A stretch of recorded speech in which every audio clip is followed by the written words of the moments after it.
আমরা আজকে যে বিষয় নিয়ে আলোচনা করব সেটা হচ্ছে ডিসপ্লেসমেন্ট থিকনেস। ডিসপ্লেসমেন্ট থিকনেস শুরু করার আগে আমি একটু বাউন্ডারি লেয়ার সম্পর্কে বলি, কেননা এই ডিসপ্লেসমেন্ট থিকনেস এবং বাউন্ডারি লেয়ার দুইটার মধ্যে রিলেশন আছে। বাউন্ডারি লেয়ারটা কি? এটা একটা সলিড বডি। আমরা ধরে নিলাম এই সলিড বডি স্টেডি কন্ডিশনে রয়েছে, অর্থাৎ এই সলিড বডির ভ্যালোসিটি হচ্ছে 0। এখন এই সলিড বডির উপর দিয়ে ভিসকাস ফ্লুইড ফ্লো করছে। তো এয়ার যেহেতু একটা ভিসকাস ফ্লুইড হিসাবে সুবিধার্থে আমরা ধরে নিলাম এই সলিড বডির উপর দিয়ে এয়ার ফ্লো করছে, এবং এই এয়ারের ভেলোসিটি হচ্ছে ক্যাপিটাল ইউ। এই সলিড বডির উপর দিয়ে যখন এয়ার ফ্লো করবে, তো ভিসকোসিটির কারণে যেটা হবে, এই সলিড সারফেসের অ্যাডজাসেন্ট সারফেস, অর্থাৎ যেই সারফেসের ঠিক সলিড সারফেসের কাছাকাছি সারফেসটা, এই সারফেসে যে এয়ার থাকবে এই এয়ারের ভেলোসিটি হবে এই সলিড সারফেসের ভেলোসিটির ইকুয়াল। যেহেতু এই সলিড সারফেস স্টেডি কন্ডিশনে রয়েছে, অর্থাৎ এর ভেলোসিটি 0, সুতরাং এই অ্যাডজাসেন্ট সারফেসে যে এয়ার থাকবে এই এয়ারের ভেলোসিটিও 0 হবে। এখন এই অ্যাডজাসেন্ট সারফেস থেকে আমরা যত উপরের দিকে উঠতে থাকবো আমার ভেলোসিটি তত বাড়তে থাকবে।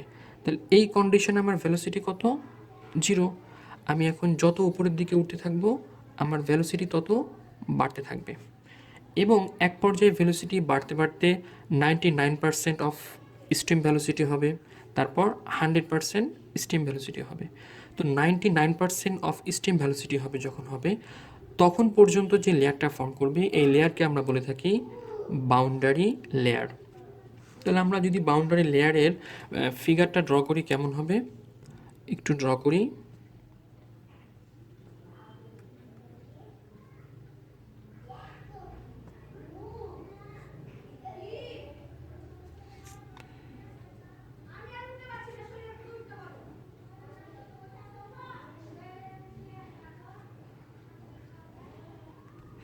আচ্ছা, তাহলে আমরা দেখলাম এইখানে ভ্যালোসিটি 0 এবং ধীরে ধীরে ভ্যালোসিটির মান বৃদ্ধি পাচ্ছে, এবং এক পর্যায়ে এইখানে এসে আমার ভ্যালোসিটি কত হচ্ছে?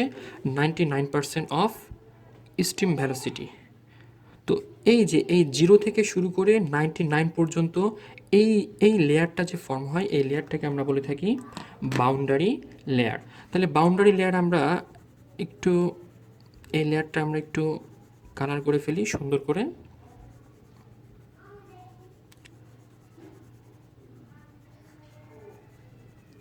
তাহলে আমরা বলতে পারি যে বাউন্ডারি লেয়ার কি?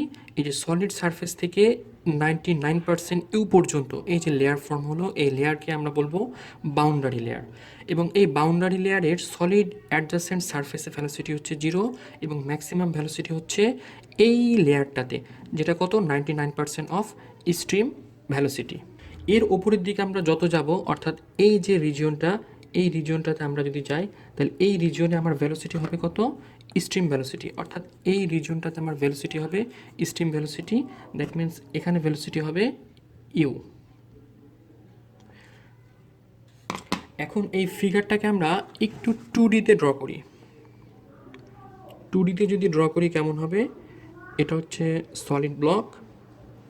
এখন এই সলিড ব্লক থেকে এই বরাবর স্টিম ফ্লো হচ্ছে।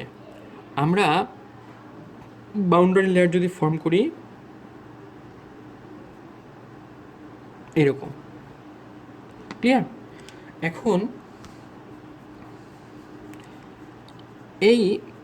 এখানে একটা জিনিস মনে রাখতে হবে, বাউন্ডারি লেয়ারের দুইটা, এটা একটা বডির এন্ড, এটা একটা এন্ড। তো যে দিক থেকে এয়ার ফ্লো করবে ওই পাশে যে আমার এজটা আছে এটাকে আমরা বলে থাকি লিডিং এজ,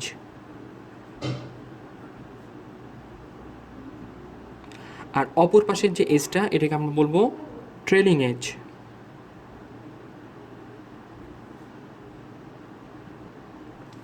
ওকে, এবং এইখান থেকে এই যে রিজিয়ন এটা হচ্ছে ল্যামিনার,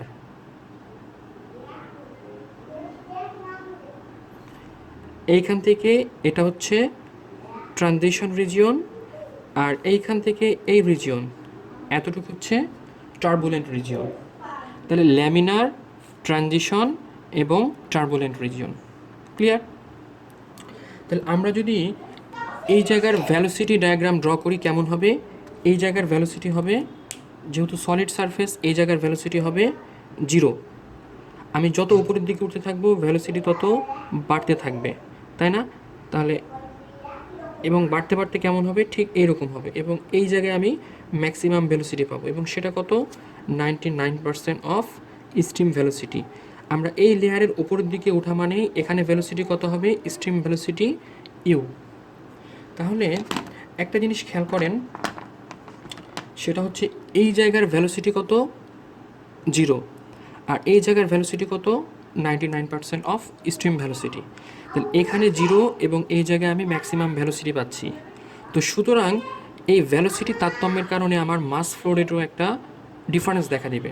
কেননা আমরা জানি mass flow rate M equal to rho A U. রো মানে হচ্ছে ডেন্সিটি, এ মানে হচ্ছে এরিয়া, ইউ মানে হচ্ছে ভ্যালোসিটি। তাহলে এইখানে ভ্যালোসিটি কত? 0। এইখানে ভ্যালোসিটি কত? 99% অফ ইউ। তাহলে যেহেতু এইখানে ভ্যালোসিটি 0, তাহলে মাস ফ্লো রেট কত হবে? এখানে যদি 0 বসাই 0, তাহলে এই জায়গার ভ্যালোসিটি 0 মানে মাস ফ্লো রেটও 0। এই জায়গার মাস ফ্লো রেট কত? এই জায়গার মাস ফ্লো রেট হাইস্ট। তাহলে মাস ফ্লো রেটেরও একটা ডিফারেন্স দেখা দেবে। তাহলে বাউন্ডারি লেয়ারের এই অ্যাডজাসেন্ট সলিড সারফেস থেকে বাউন্ডারি লেয়ার পর্যন্ত কতটুকু পরিমাণ ডিফারেন্স? ডিফারেন্স হচ্ছে এতটুকু পরিমাণ ডিফারেন্স হবে। তাহলে এই ডিফারেন্সটা ব্যালেন্স করার জন্য আমরা কি করে থাকি? একটা এক্সট্রা থিকনেস অ্যাড করে থাকি। এই এক্সট্রা থিকনেসকে আমরা বলে থাকি ডিসপ্লেসমেন্ট থিকনেস। আমি আবারও বলছি, এইখানে যে মাস ফ্লো রেট ডিফারেন্স দেখা দিচ্ছে কতটুক? এই লাল অংশটুক পরিমাণ। তো এইটাকে ব্যালেন্স করার জন্য আমরা এক্সট্রা একটা অ্যাডিশনাল থিকনেস অ্যাড করে থাকি। এই এক্সট্রা অ্যাডিশনাল থিকনেসকে আমরা কি বলে থাকি? Displacement thickness. সেই থিকনেসটা কোথায় অ্যাড করে থাকি? এই যে এই রিজিয়নে আমরা অ্যাড করে থাকি। ওকে, এখন আমরা এই ফিগারটা এই সাইড থেকে যদি দেখি তাহলে কেমন দেখাবে?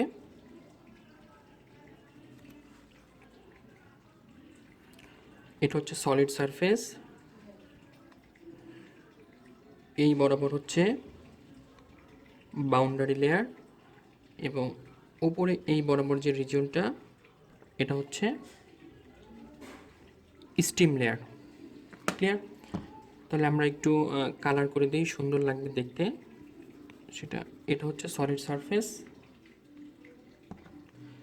আর এই পর্যন্ত যে লেয়ার এটা হচ্ছে বাউন্ডারি লেয়ার, আর ওপরের এই রিজিয়নটা হচ্ছে স্টিম লেয়ার। তাহলে স্টিম এইখানে ভ্যালোসিটি হচ্ছে ইউ, আর এইখানে ভ্যালোসিটি 0। আমরা যত উপরের দিকে উঠতে থাকবো আমার ভ্যালোসিটি তত বাড়তে থাকবে, এবং এই জায়গার ভ্যালোসিটি কত হবে? 99% অফ স্ট্রিম ভ্যালোসিটি।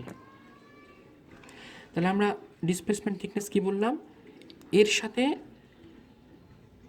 আমরা এক্সট্রা একটা থিকনেস অ্যাড করে থাকি।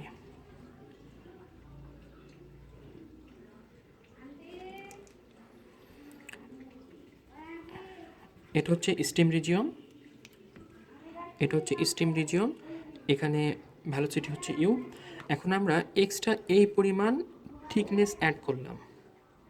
এই থিকনেসটাকে আমরা বলবো কি? Displacement thickness. তো এই ডিসপ্লেসমেন্ট থিকনেসকে সচরাচর ডেল্টা স্টার দ্বারা প্রকাশ করা হয়, বা কেউ কেউ ডেল্টা দিয়ে প্রকাশ করে, এটা এক একজনের এক এক মত। তাহলে এখন আমরা দেখা যাক এই ডিসপ্লেসমেন্ট থিকনেস কীভাবে বের করতে হয়। তো হিসাবের সুবিধার জন্য আমরা এই বরাবর একটা অঞ্চল কল্পনা করলাম, এরকম একটা অংশ ধরে নিলাম। এইখান থেকে এতটুকু হচ্ছে বি, আর এইটার হাইট হচ্ছে ডিওয়াই। তাহলে বি এবং ডিওয়াই, এবং এই সলিড সারফেস থেকে এই রিজিয়নটার হাইট হচ্ছে ওয়াই। তাহলে আমরা কি বললাম, এইখান থেকে আমরা ছোট একটা অংশ কল্পনা করে ফেললাম এতটুক, বা যদি এই ফিগার দেখাই এতটুকু আমরা এক্সট্রা একটা অংশ কল্পনা করে ফেললাম। এটার হাইট হচ্ছে ডিওয়াই এবং এটা হচ্ছে বি, এবং সলিড সারফেস থেকে এটার হাইট হচ্ছে ওয়াই। ওকে, তাহলে এই স্ট্রিপের এরিয়া কতটুকু হবে? আমরা এরিয়া ইকুয়াল টু জানি wide into height, B into dy. তাহলে এই অংশের জন্য, এই স্ট্রিপের এই অংশের জন্য আমার মাস ফ্লো রেট কত হবে? তাহলে mass flow rate of the strip. এখন মাস ফ্লো রেট ইকুয়েশন আমরা কি জানি? M equal to rho A into U. একটু খেয়াল করেন, আমরা ধরে নিলাম এই জায়গার ডেন্সিটি হচ্ছে রো, এরিয়া কি হবে? বি ইন্টু ডিওয়াই, আর ইউ আমরা এই অংশের ভ্যালোসিটিকে ইউ ধরলাম, তাহলে কি হবে? ইউ। ক্লিয়ার? এখন আমার যদি বাউন্ডারি লেয়ার ফর্ম না হতো তখন আমার ভ্যালোসিটি কত হতো? এখানে যদি এই সলিড সারফেস না থাকতো তাহলে বাউন্ডারি লেয়ার অবশ্যই ফর্ম হতো না। আর যদি বাউন্ডারি লেয়ার ফর্ম না হতো তখন কি হতো? এখানের ভ্যালোসিটি, এই জায়গার ভ্যালোসিটি, এই জায়গার ভ্যালোসিটি, এই জায়গার ভ্যালোসিটি, হ্যাঁ, এই জায়গার প্রত্যেক সকল জায়গার ভ্যালোসিটি কি হতো? সমান হতো। তাহলে এখন যদি বাউন্ডারি লেয়ার ফর্ম না হতো তখন আমরা কি লিখতাম? তাহলে mass flow rate of the strip without boundary layer।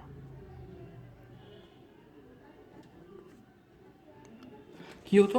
শুধুমাত্র এইগুলা সেম থাকতো, শুধুমাত্র এখানে যে স্মল ইউ লিখতাম এর পরিবর্তে কি হতো? Stream velocity U. তাহলে ইকুয়েশনটা কি দাঁড়াতো? Rho B d y into U. তাহলে বাউন্ডারি লেয়ার অ্যাড করার কারণে আমার ভ্যালোসিটি কতটুকু হলো? Small you. আর না থাকলে কতটুকু হতো? Capital U. তাহলে এই বাউন্ডারি লেয়ারের কারণে আমার মাস ফ্লো রেটের ডিফারেন্স দেখা দিচ্ছে না? কতটুকু পরিমাণ ডিফারেন্স দেখা দিচ্ছে? সেটা হচ্ছে এইটা থেকে এইটা যদি আমরা মাইনাস করি তাহলে পেয়ে যাই। তাহলে অতএব ডিফারেন্স অফ বাউন্ডারি লেয়ার ও losses of mass flow rate, losses of mass flow rate equal to কত?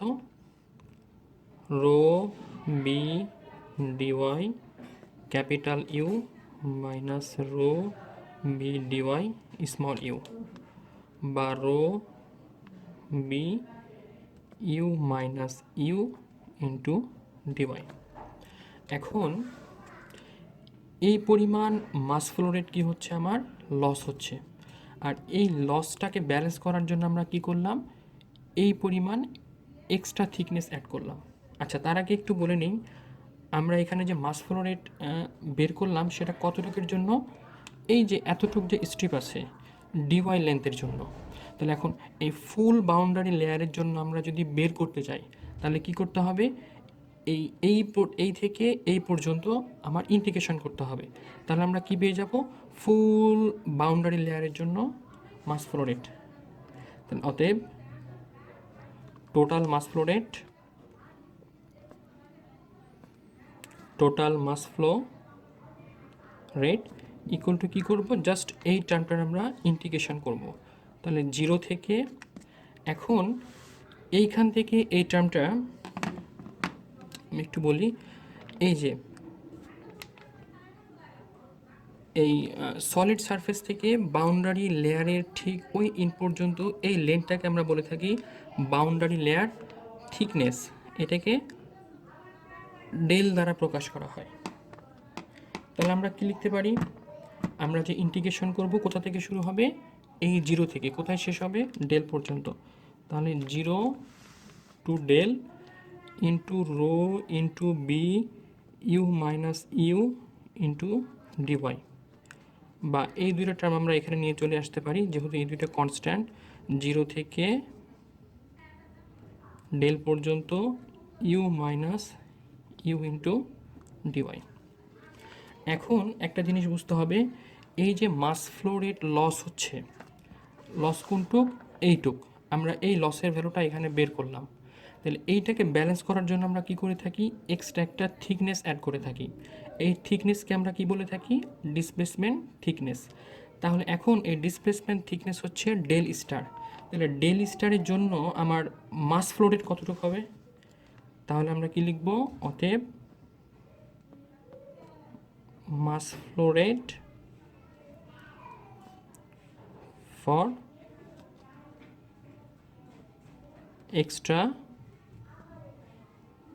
থিকনেস কতটুকু হবে? Same, rho into area. এর জন্য এরিয়া কি? B into del star. এবং এখানে ভেলোসিটি কি হবে?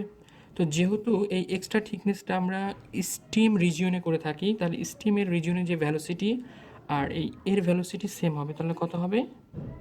Capital U. তাহলে আমরা এটাকে এক ইকুয়েশন দিলাম, এটাকে ইকুয়েশন 2 দিলাম।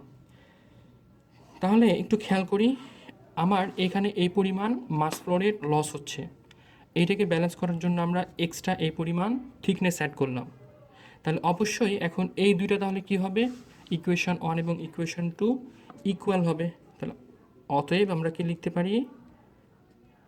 Rho B del star U equal to rho B 0 থেকে del U minus small U into dy. তাহলে সুন্দরভাবে কাটাকাটি যাচ্ছে। তাহলে কি থাকছে? Del star equal to 1 by capital U minus U into dy. বা আমরা যদি মাল্টিপ্লাই করে দেই কি হবে? 1 minus small U by capital U into d y.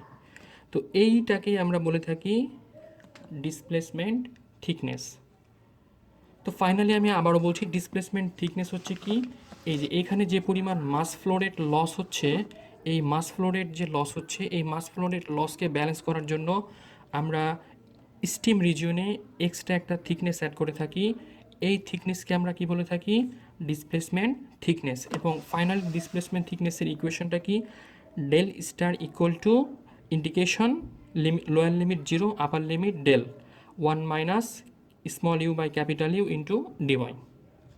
Thank you.